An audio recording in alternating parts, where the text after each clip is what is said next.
नमस्कार जैन प्यारे साथियों, कैसे हैं आप सभी लोग। मैं उम्मीद करता हूं आप सभी लोग बहुत अच्छे होंगे। बहुत बहुत स्वागत है आप सभी लोगों का आपके अपने एसएससी उत्कर्ष परिवार में।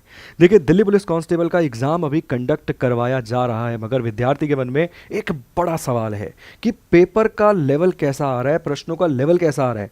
क्या क्वेश्चन ईजी आ रहे हैं, क्या क्वेश्चन मॉडरेट आ रहे हैं, या फिर कुछ एडवांस लेवल के क्वेश्चंस भी देखने के लिए मिल रहे हैं। तो चलिए आइए इस वीडियो में हम बात करेंगे और साथ के साथ जानेंगे भी किस प्रकार के प्रश्न यहाँ पर पूछे जा रहे हैं, आपकी आगे की रणनीति क्या होनी चाहिए। और साथ के साथ आज हम ये भी जानेंगे कि आपने जो एक संकल्प लिया है कि भाई 2026 में मुझे सिलेक्शन किसी भी तरीके से निर्धारित करना है, या फिर एक आप ऐसे एस्पिरेंट हैं जो जस्ट अभी शुरू कर रहे हैं एग्ज़ाम के लिए प्रिपरेशन, आपको 2026 में एक सरकारी नौकरी पक्की करनी है और अब अभी आप जस्ट शुरू कर रहे हैं, तो आपके लिए क्या रणनीति होनी चाहिए। इन हर एक चीज़ों को विस्तार पूर्वक हम बात करेंगे, चर्चा करेंगे इस सेशन के अंदर। तो चलिए सबसे पहले जो मेन पॉइंट है उसको डिस्कस कर लेते हैं कि भाई क्वेश्चंस कैसे आ रहे हैं। तो मैंने यहाँ पे प्रश्न ही लगा दिए हैं भाई साहब, उम्मीद करता हूँ आपको नज़र आ रहे होंगे। नहीं नज़र आ रहे हैं तो जूम कर लेते हैं, ठीक है जी। इन केस अगर किसी कारणवश आपको नज़र नहीं आ रहे थे तो मैंने इन्हें जूम कर दिया है। उम्मीद करता हूँ अब आपको प्रॉपरली ये प्रश्न नज़र आ रहे होंगे। तो देखिए, सबसे पहले पेपर का जो लेवल है ना, वो इजी टू मॉडरेट देखने के लिए मिल रहा है। मैंने सब सब्जेक्ट से संबंधित प्रश्न यहाँ पर आपके लिए रखे। सबसे पहले रीजनिंग अगर आप देखेंगे तो आसान इजी टू मॉडरेट लेवल के क्वेश्चन आपको दिख रहे हैं। रीजनिंग के अंदर ये क्वेश्चंस यहाँ पर पूछे जा रहे हैं कि भाई 2 6 12 20 और नेक्स्ट डिजिट जो है वो क्या होगी, क्या किस तरीके से सॉल्व करना है, उसको भी मैंने यहाँ पे बता दिया है। इसके अलावा एनालॉगी बेस्ड यहाँ पर क्वेश्चन आपको मिल रहे हैं। फिंगर हैंड है तो लीफ के साथ क्या होगा। इसके अलावा लेवल जो है वो मॉडरेट, मतलब इजी टू मॉडरेट लेवल के क्वेश्चन रीजनिंग के अंदर आपको नज़र आ रहे हैं। कैसे? इजी टू मॉडरेट लेवल के प्रश्न। यहाँ पर अगर आप देखोगे ऑड वन आउट है, 31 29 27 33, इस तरीके से ऑड वन आउट आपको मिल रहा है। इसके अलावा apple is coded as CRRNG, then mango is coded. वो बोल रहा है भाई अगर एप्पल का कोड ये है तो मैंगो का कोड क्या होगा। तो ये जो है इजी टू मॉडरेट लेवल के तहत ही प्रश्न आपको देखने के लिए मिलते हैं। तो रीजनिंग तो आपने कंक्लूड कर ली कि भाई इजी आ रही है, कुछ प्रश्न मॉडरेट लेवल के भी आपको देखने के लिए मिल रहे हैं। ये तो हो गया रीजनिंग का। इसके बाद वो एक महत्वपूर्ण सब्जेक्ट जहाँ से क्वेश्चंस ज़्यादा आ रहे हैं और बहुत सारा विद्यार्थी घबराया हुआ है भाई कि कब के करंट अफेयर आ रहे हैं, कहाँ से जीके आ रही है, तो मैंने उसको भी आपके लिए यहाँ पे सॉल्व किया है। मैं आपको दिखाता हूँ कि लेवल जीके का कैसा आपको मिल रहा है। देखो, जीके का लेवल भी आपको इजी और मॉडरेट ही देखने के लिए मिल रहा है। मतलब कोई ऐसा क्वेश्चन नहीं आ रहा जिसे आप ये कह सकते हो अरे बहुत ही मुश्किल था, नामुमकिन था जवाब देना, ऐसा कोई प्रश्न नहीं आ रहा है। मतलब ओवरऑल जो पेपर का लेवल है ना वो इजी टू मॉडरेट ही है। यहाँ पर अगर आप देखेंगे तो भाई इन्वायरमेंट डे कब मनाते हैं, ठीक है जी, हम सभी लोग जानते हैं 5 जून 1972 को UNEP United Nation Environment Programme की स्थापना की गई थी, जिसका हेडक्वार्टर नैरोबी केनिया में है और जिसके चलते 5 जून को हम सालाना मनाते हैं क्या, इन्वायरमेंट डे। और मैंने मेरी क्लासेस में कहा भी है कि भाई डेज भी और थीम भी दोनों कवर करके जाना, पूछेगा ही पूछेगा। RBI स्टैंड फॉर, ठीक है। तो इजी हो गया। अब मॉडरेट देखिए तो भाई नोबेल पुरस्कार 2025 शांति के लिए किसे दिया गया। आप मेरी क्लासेस भी उठाकर देख लेंगे ना इन केस, तो आपको डायरेक्ट मिलेंगे ये। और मैंने मेरी क्लासेस में चीख चीख कर कहा है कि नोबेल प्राइज से प्रश्न पूछ ही रहा है, ठीक। इसके अलावा अगर आप देखेंगे person x, person y, person z, तो करंट अफेयर से संबंधित यहाँ पे प्रश्न आपसे पूछे जा रहे हैं 2025 से रिलेटेड, मतलब किसे दिया गया प्राइस, इस तरीके से। क्लियर? इसके अलावा G20 की बैठक की अगर हम बात करें भाई तो 2025 में कहाँ हुई, बहुत हमने कवर किया है इसको कि भैया जोहानिसबर्ग में आपको देखने के लिए मिलती है, दक्षिण अफ्रीका, इस तरीके से, ठीक। चलिए जी, तो ये लेवल हो गया किसका, जीके से संबंधित लेवल यहाँ पर ही आपको देखने के लिए मिल जाएगा। आगे चलते हैं। आगे जो है वो मैथ्स के प्रश्नों का लेवल भी मैंने आपको यहाँ पर दिखा दिया है कि भाई किस प्रकार के मैथ्स के क्वेश्चंस आपसे यहाँ पर पूछे जा रहे हैं। ओवरऑल क्योंकि हम डिस्कस कर रहे हैं कि भाई ओवरऑल पेपर का लेवल जो है वो कैसा आ रहा है। लेवल अगर आप देखेंगे मैथ्स का भी ईजी आ रहा है, 25% ऑफ 240, तो 25 1/4 मल्टीप्लाई बाय 224 और 240, तो 1/4, 8 से घटा 8 चौक, ऐसे देखो 1/4, क्योंकि भाई मैं जब मैथ्स किया करता था तो मुझे कैलकुलेशन इस तरीके से करने की आदत थी, 4 6 24 और 60, तो ये बस ये रहा आंसर। तो इस तरीके के प्रश्न जो हैं इजी और मॉडरेट पूछे जा रहे हैं। If a train cover 120 kilometre in 2 hours its speed, वो पूछ रहा है भाई स्पीड कितनी होगी, सीधा डिवाइड कर देंगे सर स्पीड निकल जाएगी, आप भी जानते हैं। वो तो भला मानो कन्वर्ट करने के लिए भी नहीं दिया उसने, मतलब 5/18 भी यूज़ नहीं करना है, ठीक है।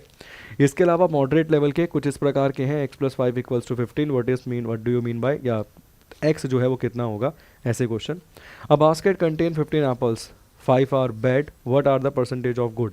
तो इस प्रकार के क्वेश्चंस यहाँ पर आपसे पूछे जा रहे हैं। आप भी जानते हो 5 को 15 से लगा दोगे 1 और 3 आ जाएगा इस तरीके से। तो ये तो बैड की क्वांटिटी हो गई, तो गुड की क्या हो गई, इस तरीके से। सोचो मैं तो जीके का टीचर हूँ भाई साहब, और अगर मैथ्स के क्वेश्चन सॉल्व हो पा रहे हैं तो इसका मतलब ये है कि लेवल आसान था। हाँ वो अलग बात है कि जब मैंने अपनी तैयारी करी थी एग्जामिनेशन के लिए तो मेरे मैथ्स में ही हाईएस्ट हुआ करते थे। जब मैंने एग्ज़ाम क्वालिफाई किया एसएससी तो मेरे हाईएस्ट मैथ्स में ही थे, ठीक। चलिए, तो उम्मीद करता हूँ ये बात भी समझ आई। मैं चाहूँगा कि किसे दिया गया नोबेल पुरस्कार पीस वाला, ये आप कमेंट बॉक्स में डालें, ठीक है। मैंने रिसेंटली पढ़ाया है इससे संबंधित प्रश्न कि भाई 2023 वाला किसे दिया गया, 24 वाला किसे दिया गया, 25 वाला किसे दिया गया। तीनों ही कवर करवाए हैं, जापान भी कवर करवाया है, ईरान भी कवर करवाया और वेनेजुएला ये भी कवर करवाया है। तो मैं उम्मीद करता हूँ इसका उत्तर आप डालेंगे, क्लियर, ताकि आपकी थोड़ी सी तैयारी की जाँच भी मैं कर पाऊँगा। तो ओवरऑल अगर अभी हम देखेंगे तो पेपर का लेवल भाई साहब कैसा आ रहा है, तो यहाँ पर आप कहेंगे सर पेपर का लेवल तो अभी तक फ़िलहाल इजी टू मॉडरेट ही मिल रहा है। कुछ कंप्यूटर के प्रश्न भी यहाँ पर मैंने लगा दिए हैं, तो कंप्यूटर के भी इजी टू मॉडरेट लेवल के प्रश्न ही आपको देखने के लिए मिल रहे हैं, ठीक है। अब मैं ईजी टू मॉडरेट उसके लिए बोल रहा हूँ जो पिछले 6 महीने से तैयारी कर रहा था।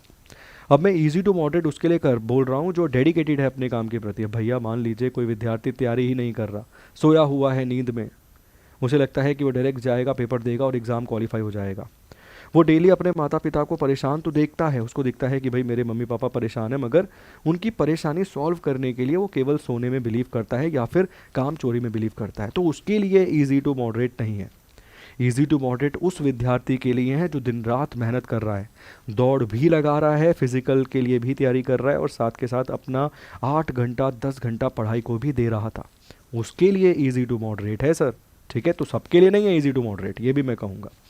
अब सवाल ये आता है कि सर 2025 भी गुजर गया, ये पेपर तो चल ही रहा है, ये पेपर पूरा हो जाएगा। आप में से बहुत सारे लोग ऐसे हैं जिन्होंने शायद 2025 में अच्छे से तैयारी नहीं करी।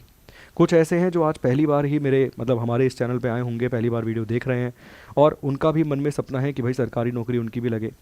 बहुत सारी वैकेंसीज़ आप जानते हैं आ रखी हैं, एसएससी की दुनिया जान की वैकेंसी हर साल आती है। रेलवे अपना प्रॉपर कैलेंडर जारी कर रहा है। रेलवे ग्रुप डी का एग्ज़ाम अभी चल रहा है, ऑन गोइंग है, दोबारा से 22,000 वैकेंसीज़ की घोषणा हो गई है। एएलपी की वैकेंसी है, एनटीपीसी की वैकेंसी है, एसएससी में अलग अलग आप जानते हैं वैकेंसी होती है, CGL, CHSL, CPO, steno, MTS, Delhi police constable. तो कई सारी वैकेंसीज़ हैं हमारे सामने, मगर क्या हमने वो संकल्प ले लिया है, क्या हमने तय कर लिया है कि 2026 जो है वो सिलेक्शन वाला ही होना चाहिए। यदि देखिए अगर आपने तय कर लिया है ये कि 2026 सिलेक्शन वाला ही होना चाहिए, तो उत्कर्ष एप्लीकेशन पे आपको बहुत सारी चीज़ें इस समय फ्री में मुफ्त में मिल रही हैं सर। मगर वो तभी मिलेंगी जब आप उत्कर्ष एप्लीकेशन डाउनलोड करेंगे, डाउनलोड करके देखेंगे, उसमें कई सारे फीचर्स ऐसे हैं जो आपके लिए फ्री कर दिए गए हैं, जहाँ पर आप फ्री में उन चीज़ों को एक्सेस कर सकते हैं। आप एस्पिरेंट हैं, आप तैयारी कर रहे हैं सर रेलवे की, आप तैयारी कर रहे हैं अपना एसएससी की, आपके कोई भाई है घर में, छोटा भाई बहन है, वो तैयारी कर रहे हैं अपना स्कूलिंग के लिए, तो कई सारे फीचर्स आपको उत्कर्ष एप्लीकेशन में मिलते हैं जिनका उपयोग आप निःशुल्क बिना किसी पैसे के कर सकते हैं और बिना किसी पैसे के उसका लाभ ले सकते हैं। तो डाउनलोड नहीं किया उत्कर्ष एप्लीकेशन तो अभी डाउनलोड कर लीजिए। इसके साथ साथ आप डेडिकेटेड हैं अपने एसएससी के एग्ज़ाम के लिए, अपने रेलवे के एग्ज़ाम के लिए, तो आपके लिए भी कुछ खास है ताकि आपने जो संकल्प लिया है 2025 के अंत में आते आते वो आप 2026 में पूर्ण कर सकें, पूरा कर सकें। अब उस संकल्प को पूरा करने के लिए इस नववर्ष का यही संकल्प सिलेक्शन ही एकमात्र विकल्प। तो भाई सिलेक्शन ही लास्ट में एकमात्र विकल्प है आपके पास, अपनी मुसीबतों को दूर करने का, अपने माता पिता की आंखों में खुशियां लाने का, वही एक अंतिम विकल्प आपके पास है। और उसके लिए उत्कर्ष एप्लीकेशन पे एसएससी और रेलवे के जो भी कोर्सेज आपको मिलते हैं उन पर अप टू 90% का डिस्काउंट आपको मिल रहा है। आप कोर्स खरीदते हैं, टेस्ट सीरीज़ खरीदते हैं, अप टू 500 तक का कैशबैक आपको मिलेगा। इतना ही नहीं, 50% एक्स्ट्रा वैलिडिटी। मान लीजिए किसी कोर्स की वैलिडिटी 1 साल है तो 6 महीने बढ़ गई, किसी की 2 साल है तो 1 साल बढ़ गई, मतलब 3 साल हो गई। किसी की 6 महीने है तो 6 महीने आप मान लीजिए 3 महीने बढ़ गए उसमें, ठीक है। तो 50% सीधा सीधा 6 महीने है, 3 महीने बढ़ गई, 9 महीने हो गई। इस तरीके से 50% एक्स्ट्रा वैलिडिटी भी आपको कोर्सेज की मिलेगी। मतलब इन सभी चीज़ों के माध्यम से आप उस संकल्प को पूरा कर सकते हैं सिलेक्शन वाले। ठीक।